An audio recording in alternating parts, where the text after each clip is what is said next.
Hey, welcome back to Taboo Talk with Sarah, the podcast that breaks the silence, fosters hope, and talks about the tough stuff so you never feel alone.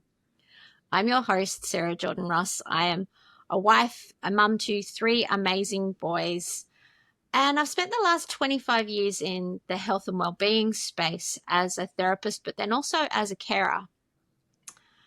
And today's episode, I'm pretty sure, is one that's going to stay with you.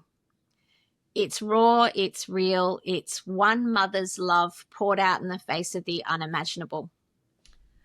Ashley Haywood is the mum behind Saving Sadie Ray, a movement that began not from strategy, but from survival. When her beautiful daughter Sadie was diagnosed with a rare, heartbreaking condition, Sanfilippo, which I'll let Ashley explain it more later, but it's a condition where the body's not able to break down sugars correctly, and it leads to all sorts of problems, the worst being childhood dementia. Now, when faced with that, Ashley did what most mums do when faced with difficult circumstances. She fought.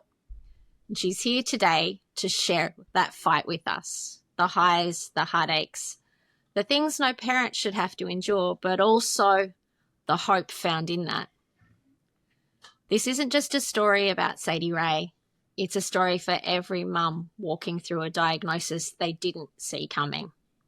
And if you're in the thick of it, you're not alone. So, Ashley, thank you so much for joining us today. Before we get into the tough stuff, how about you tell us a little bit about Sadie Ray? What's she like? What lights her up? So first of all, that was like an amazing introduction. Like you just making my head swell. I loved that. Thank you so much. I really appreciate that. And I really appreciate you having me on here. This is amazing. And this is what my purpose in life is to spread awareness and to be the help for others that are in the thick of it and don't know if they can get out of it. You can eventually, and then you'll go back in it too. So it's it's a cycle. Okay, but for Sadie, Sadie's diagnosis is a devastating diagnosis, but she is the happiest, most joyful kid like I've ever met. And that, I don't want to say that helps her diagnosis, but it does help me with her diagnosis. It helps make the day-to-day life a little bit more joyful. It's hard to be sad and upset around her because, I mean, she just squeals and does her little stimming, and it's hard to be sad and to dwell on those things that we know are coming. I mean, she's just always in a good mood. I mean, she has her days, but for the most part, she's in a good mood. Doesn't every kid? Yeah. I mean, me too. Like, I have my days where I don't, but as adults, you kind of have to suppress that down and continue adulting. But kids can kind of be grumpy all day, and it's, But she is just very happy and very joyful, and I feel so blessed for that. She loves singing and dancing. She's never met a stranger. She has the biggest personality, and it's really, I feel blessed that I get to be her mom, that I was the one that was picked to be for her. And yeah. Being a mum is the greatest gift ever. While it's also the toughest job we ever do, it's the best job we ever get to have. It really is. It really is. It's like, it's so hard, and it's hard to explain that to people that don't have kids. Like, it's the hardest job you'll ever do, but it's also the most rewarding job. That when your kid gives you a hug, like a genuine hug, and says, I love you, the world's fine for those few minutes. It's especially when it makes everything else worth it. Yeah, especially when you have a kid with extra needs that worked so hard to say those words or to learn how to give a hug, or it makes it even more worth it and even more special when one of those kiddos does that, as opposed to a neurotypical kiddo. So, when did you first notice that something wasn't quite right with Sadie. Will So you walk us through what that was like? our diagnosis story is a little odd. Um, Most kiddos with Sanfilippo, they progress normally for a couple years, and then you kind of start to see some regression, and that's when you get the diagnosis. But for Sadie, it was her dad actually has a distant cousin. I think it's his like sixth cousin that also had Sanfilippo. So we knew it was in his family. She was term. She was 37 and a half weeks, but was in the NICU for a really long time. She was having trouble breathing. She wasn't eating.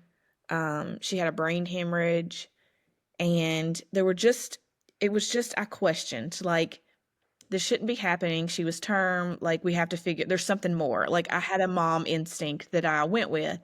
And I'm so glad that I did, because the doctors were still, they were like, we still don't think it's anything like Sanfilippo. Like, it's just, she was born and her lungs were not fully developed. And, so they still kind of, I don't want to say they dismissed me, but they were not on board with getting tested. But I pushed it, and we got tested, and at 3 months old is when we knew, when we got her diagnosis. And most kiddos with Sanfilippo don't get diagnosed until, I mean, it's different for a lot of kids, but like 5 or 6 is usually, and it's usually misdiagnosed, um, because not a lot of doctors know about it.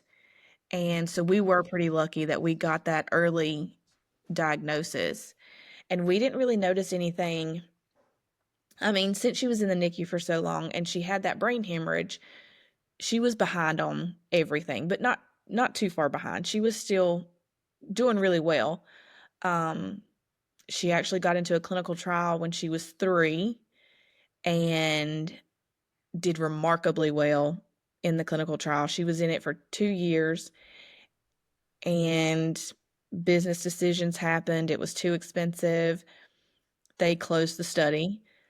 Um, and so probably around maybe 6.5 is when we started seeing her forgetting things. Her memory was going. It's like she would sing a song and she would forget some words, or we would go through the ABCs and she would kind of get stuck. It was just kind of like she was starting to forget things. And now she she's probably considered nonverbal. She still has words and she'll still say them once in a while. Um, but for the most part, it's fill in the blanks. Like, we'll sing a song and she'll just fill in a couple words on the song. Um, so the communication has gotten a lot harder, and that's been tough to know what her needs are. Um, and she really doesn't have any other ways to communicate. We have a communication device, but it's not she doesn't really understand it enough to work it, because cognitively she's probably around a 2-year-old, 3-year-old age. So it's kind of hard to know what she needs. If she gets fussy or grumpy, I give her a snack and just hopefully it's just because she's hungry. That's the first thing I Yeah. try usually is maybe her tummy's hurting, growling or something, and she's hungry. So that's kind of what I try. Um, but in the past probably 2 years, she has lost most of her words and a lot of her memory. Like, she still knows like core people, like grandparents and parents and the people that she's with a lot, but other people that she's kind of forgotten who they are. And it's really hard to watch that decline also. Thankfully for us, it has been slow. I know for some other families, it's like over a month or two, it's like they lose all the words, but ours was a slow, um, almost didn't really realize it was happening until you kind of look back, of how slow it was. So, yeah. Still tough to go with when Mhm. you had been able to communicate with your child and then all of a sudden, or probably felt like all of a sudden when you realized, oops, we've lost those words. Yeah, and you get to know And that this all you can do is, personality, and you get yeah, to be like, my little best friend, and now she can't really tell me the things like she used to. And it's really hard. She can't say I love you. Like, she'll say love, and I know that's but she gives hugs more now. So I know she still has ways of saying things like that, but that's a hard one when your kid can't say I love you. Like that's and they used to. Like you never know that last time that they're going to say it. You know what I mean? Like it's Yeah. I wish I had that last time on video, but I didn't know it was going to be the last time. We never do. I know it's hard. Yes, the journey of parenting always has its challenges, but Mhm. when you add something like Sanfilippo, and for those watching who don't know what it is, because I will admit I know a bit about a lot of different Mhm. disorders, but this one it was like, ooh, there's one I haven't heard of, and I'd done work in the dementia space with adult carers of dementia sufferers, but watching a child go through that just has that extra level of pain. But can you explain to us exactly what Sanfilippo is in mum terms? Because that's going to make it the easiest for everybody to get it. Yeah, But so also if those, if I tell you yeah, the like clinical thing, it's like the sugar doesn't break down and it builds up. Yeah. Nobody they're just like, what does that mean? It's so pretty much the kids when they're born, there's no issues. They progress normally until it's different for every kid. So around 5 or 6 yeah, is kind of the average when they start to lose things. And it'll start kind of like Sadie's has, like they'll lose their memory, their speech. It's a slow, you lose all of the skills that you had gained. So that's why they kind of liken it to a childhood dementia because it's you slowly forget and lose those skills and those abilities and life expectancy for Sanfilippo kiddos is around 15. So there's no treatment, there's no cure. It's one of those things that is in the rare disease world that's just kind of overlooked because it's rare. There's not a lot of people that suffer from it, and pharmaceutical companies don't know about it. They don't. It's hard to study. If there are medications for it, they're super hard to make or extremely expensive. And it's one of those things that a lot of the studies that have come from Sanfilippo have been from parent organizations, like foundations that were founded by parent groups. And there is a little bit of a hope. There is a drug that um, is at the FDA right now in America they're trying to get it passed and they're hoping the end of the year that it'll be an approved treatment. The only thing with that is they've only studied it in younger kids. And in Sanfilippo world, Sadie's 9, so she's like an old kid. yeah, And so they're mainly targeting younger kids, and so I'm not sure if she will be able to be treated or how much of a difference it'll make since she is older in terms of yeah, Sanfilippo. And that's hard because we had the diagnosis so early. We were, yeah, when we first got that diagnosis, she was 3 months old. And we had all the hope in the world, we're going to change the world. She's going to get cured. And it's just been a hard pill to swallow when you get to the point where it's like she's an old child considering her Sanfilippo's and like, she's only 9. yeah, yeah. And so she has aged out of a lot of the trials now. And we worked so hard when she was first diagnosed. We took her to doctors all over the country that specialize in Sanfilippo or had studies in the pipeline just to, here's a baby, look how cute she is, treat her. In your next study, treat her. Um, but we got turned down a lot because she had that brain hemorrhage at birth, so she has a VP shunt, and it's hard for a clinical trial. They have to know what the medication is doing and if it's fixing the Sanfilippo, and it's hard when she had that shunt because we don't know if the brain hemorrhage is causing the brain damage or the Sanfilippo. So it was a really tough spot to be in. Double-edged sword.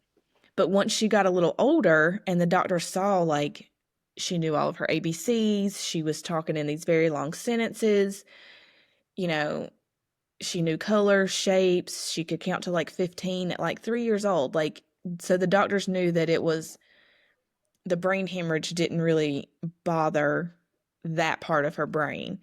And that's how I think we were able to get in the study that we were in, is because they didn't have a criteria that excluded her based on that.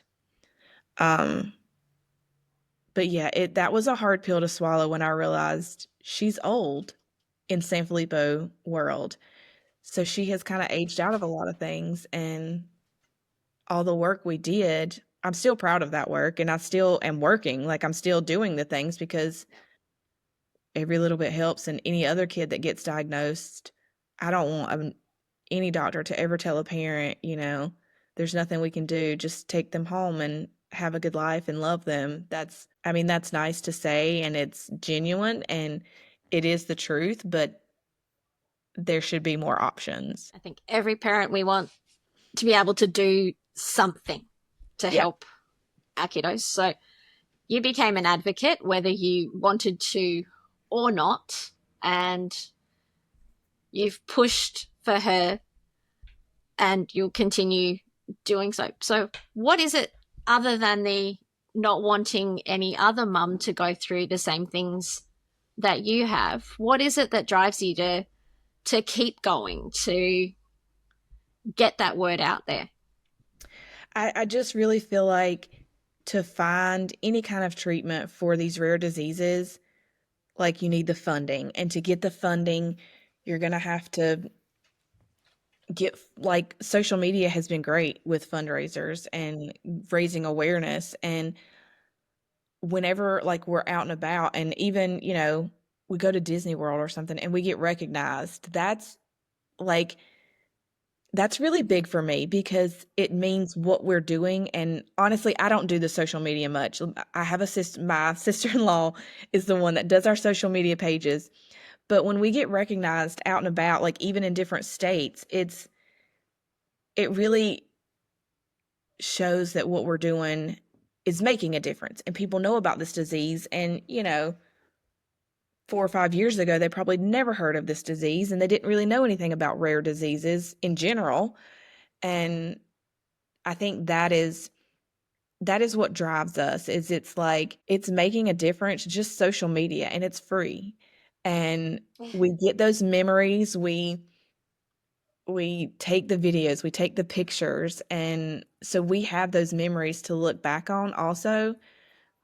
But then when we get recognized, and I tell people, like, on social media, like, if you see us, anywhere, like, please stop and tell us that you follow us, because that certifies to me that what we're doing is reaching people, and it's making a difference, and people know about things that they would have never known about if it weren't for our page.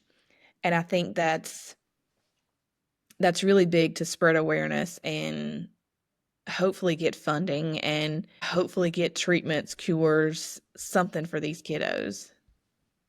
And not just for Sadie's disease, for rare diseases in general, like that, they're very overlooked. And it's, yeah. Yes.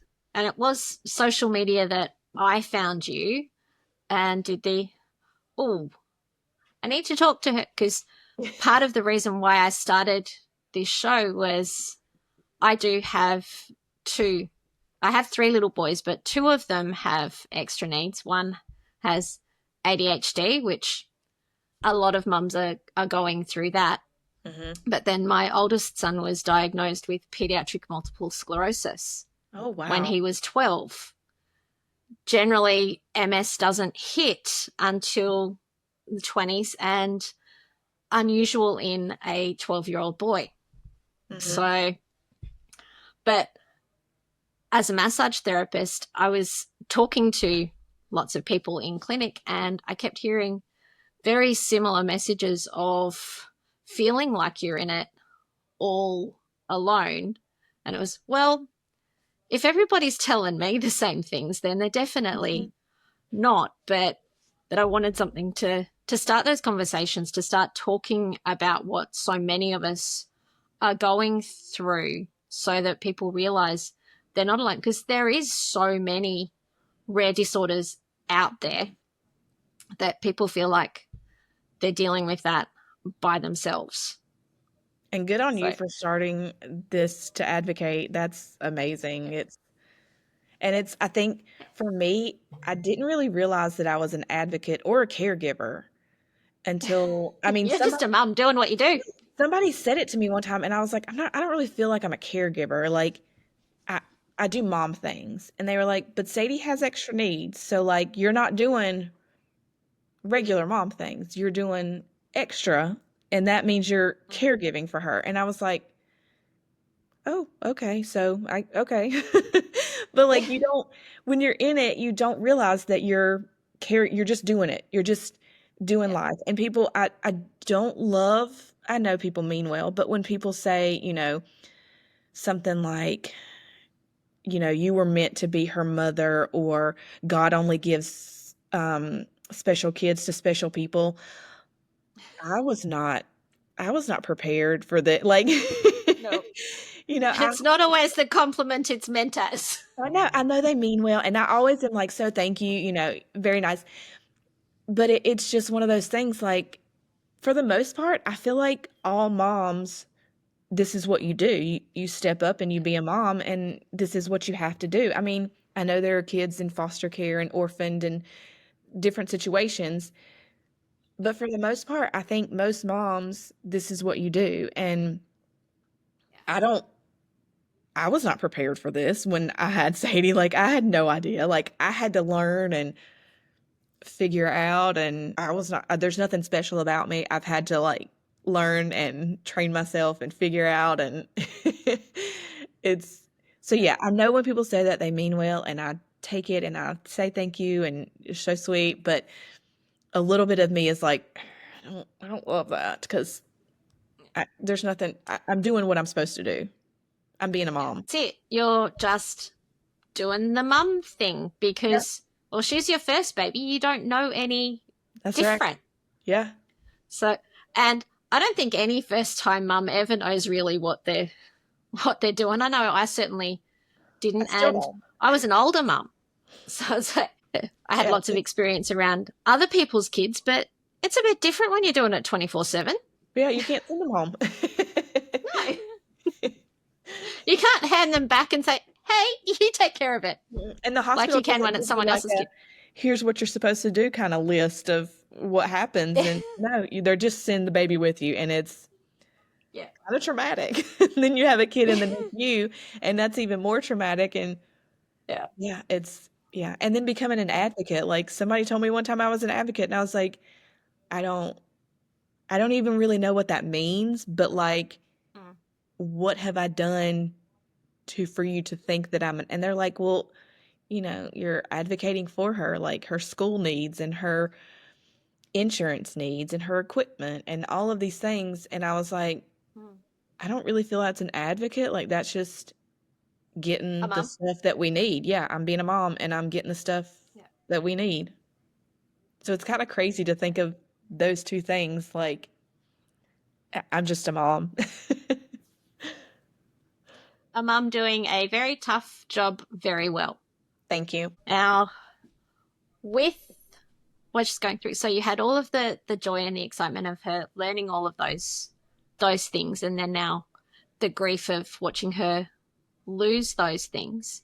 How do you hold space for both the sorrow and the joy that's part of that experience of being Sadie's mum? That's been hard for me. Like I try to ignore the future, even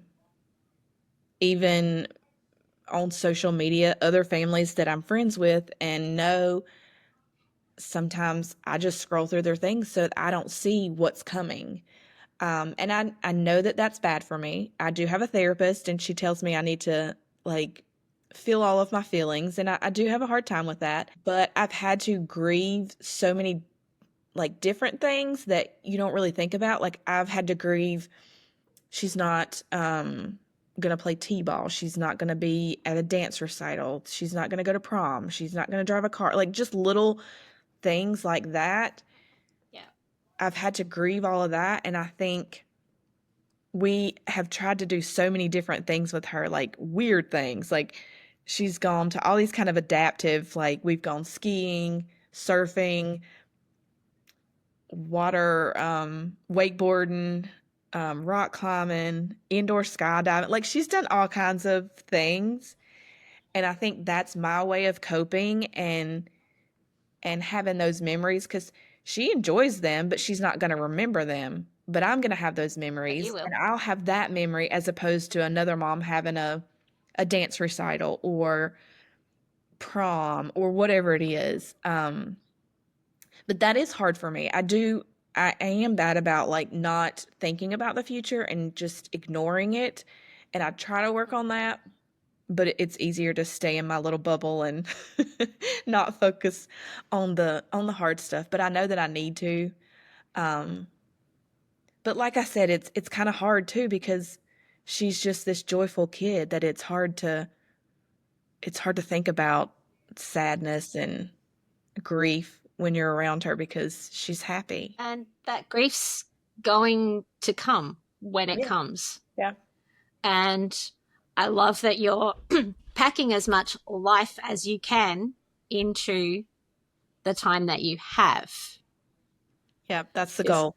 Yeah. you touched on it, there's a lot of grief that comes before that final grief. Hmm. And that's the tricky thing with dementia, whether it's with a child or with an adult. It takes people from you twice in that, like for the adult wise, that person isn't the person you remember. And that's hard. And you have that grief for what could have been, what might have been, or what they've lost before you actually then finally lose them. And that's a hard space It is. to be in. It is.